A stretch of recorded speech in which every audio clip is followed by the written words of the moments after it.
Hello, this is Pastor Jarvis James T-Bot, taking back our community. Hey, I got a special guest with us this morning. We wanted to hear his thoughts on his case. He's one of my childhood friends. He's one of my buddies. He's my brother from a different mother. His name is Marques Morris. And so we're introducing him, and we just have some questions. We're going to let him talk. We're going to let him actually disclose to you his views on his case. So first question we want to ask Marques is, what is your objective for your case? Okay. Before I answer that question, first of all, I want to thank you, Jarvis, for allowing me this particular format. I'd like to thank all the listeners. And to answer your question, my objective for this case is that I be exonerated and immediate release. I've been locked up for 28 years for a crime that I did not commit, and it's a very time-sensitive issue. It's been very trying to me and my family, and ultimately I'm trying to reclaim my life again. Okay. Yeah. Marques, what has been the past outcomes in your case that keep on fighting for your freedom? Well, the past outcomes, ultimately, I've tried and have done, filed various motions. I filed habeas corpus motions. Those are post-conviction motions. I filed direct appeals. I filed ineffective assistance of counsel claims. I filed federal habeas corpus motions, and like I said, state habeas corpus motions.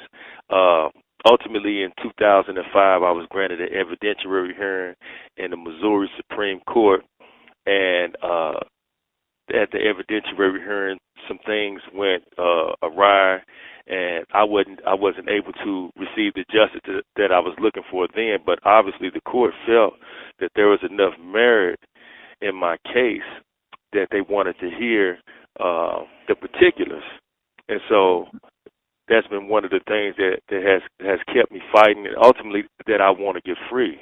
And so, yeah, that's really what's been happening. Okay, so in your fight for freedom, have you found any new developments in the case? I know, I know you know this, your case backwards and forward. Do you? Yeah. Have you found? Is there any new developments in the case? Well, yes. Well, just to kind of go back a little bit. Shortly after the trial, the state presented two witnesses against me. Okay. Shortly after trial, one of the witnesses recanted his testimony, said that he had lied and said that I was a part of this particular crime, and the other witness was a little bit more difficult to find, but ultimately he ended up recanting his testimony as well, saying that he had lied as well, and was feeling pressure from the community and police in order to kind of testify favorably on their behalf because he had some pending legal troubles. Yeah, and so after that, we've had other individuals come forward and sign affidavits saying that they know who the actual perpetrator of the crime was and who may have acted with him, because I'm not charged as the primary actor in this particular case. I'm charged as an accomplice. Accomplice liability, meaning that you assisted or aided somebody in the furtherance of a crime. When I was asking the state, like, who was I supposed to have acted with, they never told me. And they never officially told me who I was supposed to have been accompanying or who was I supposed to have assisted. I remember one of the detectives telling me that we got you, that's enough. And so we have to always kind of keep in mind as well that there is no physical evidence linking me to this crime. So you don't have it. Yeah, this is basically unheard of. You don't have any physical evidence linking me to this crime. All the state's witnesses have recanted their testimony, and there's newly discovered evidence of people who say that they may know who the other individual was and who he may have acted with, but yet I remain incarcerated, mind you, for 28 years. Right, so 28 years, and let's give some context to this. Your conviction was your conviction life without? Yes. Okay, your conviction was life without. And so, as you just said, I'm just trying to reiterate, basically two witnesses that initially, back in 1994, said that they saw you do a crime. And years later, those same two witnesses came back and recanted their story and basically said that they did not see you do that. They couldn't positively identify you. But that's one of the hats they hung on this case to actually convict you, and that there's no physical evidence that links you to the crime. Not only the two witnesses, but also there's no physical evidence. So to support that. Absolutely. And there was just. It just seems that they were in a rush to get a conviction at this particular point. I didn't have, at this time, This call is from a correctional facility and may be monitored and recorded. To add further context, I was 18 years old when I was initially charged with this crime, so I didn't have any money. I didn't have the type of funds to hire representation that would have fought for me in a manner that I needed to have. You know what I'm saying, my defense. So ultimately, I was convicted of primarily being a poor person and not having that financial backing. But I just always believed that the truth would come out. So I was willing to take it to trial and have my day in court. And I thought that everything would be straightened out, that once everybody got a chance to hear everything that was being said, that they would come back and I would be found not guilty. And that hadn't been the case. And so at each stage where I filed appeals and ineffective assistance of counsel claims and habeas corpus claims and so on and so forth, I've always expected for the truth to come out and for the system to straighten everything out. And it's been 28 years in waiting. And I when I think about it, the state had offered me like 20 or 30 years when I initially got locked up before they even did an investigation on my case. They came and said, hey, here, take this 20 years, take this 30 years, and, go to prison or whatever, do your time and come home. Had I pled guilty to something that I didn't do, I would have been out already. But here I am. Yes, absolutely. I maintained my innocence this entire time. So I wouldn't take the guilty plea. Right. And I've been locked up 28 years, expecting for justice to take its course. And the wheels of justice do grind slow, but man, this hasn't even been a grind. This has been a miscarriage of justice, in my perspective, in my opinion on that. So it seems as though that there has been some new precedents found to support your fight for your freedom. If you had Marcus, if you had one sentence that you could say to the people listening, what would be that sentence or a couple of sentences that will kind of summarize, where all this is at?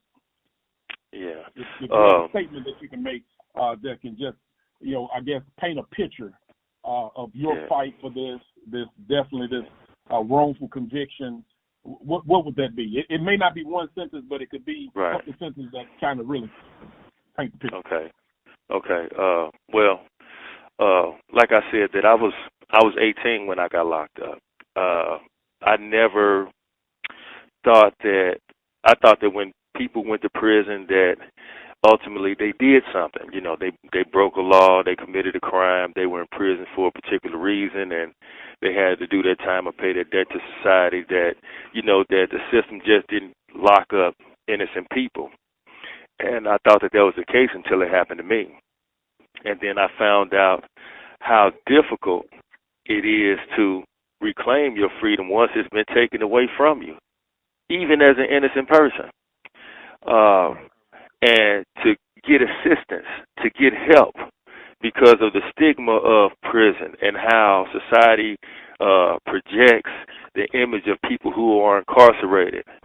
If I had one thing to say to people who are listening, is that I didn't commit this crime. I'm an innocent man, and that right. Nothing happens without people getting involved. You don't create change unless people get involved, and we just need more people to get involved, and I'm asking more people to get involved in this case. Right, absolutely. So, is there, based off your research, was there any other similar cases of a major miscarriage of justice, and the Missouri Department of Correction corrected it? Or, yeah. The justice system correct it? Can you speak to that context at all?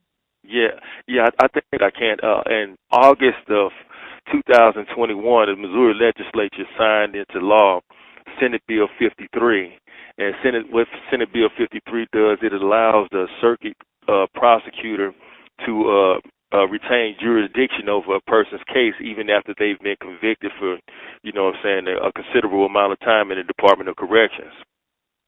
The case that really took precedent as it relates to this particular Senate bill was the Kevin Strickland case that just happened last year. He was released from prison after serving 43 years of incarceration in November, and fortunately he was able to get out. So that becomes the precedent that takes control in my situation as well. He had overwhelming evidence of his innocence as well as I do.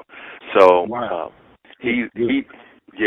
That represents a bittersweet triumph for him, because he was able to get out of prison, but ultimately 43 years of his life was taken that he'll never get back. So, and I'm looking at 28 and counting. Right. And so, Marques, of course, this gives voice, a big voice to this particular incident. But what can we do as civilians out here listening to you that want to help? What can we do? Is there an action step? I know that you had a petition circulating. The petition, signing the petition. But is there anything else other than the signing of the petition that we can do out here to actually be a support to this case? Absolutely. Signing a petition is one. That's the first step.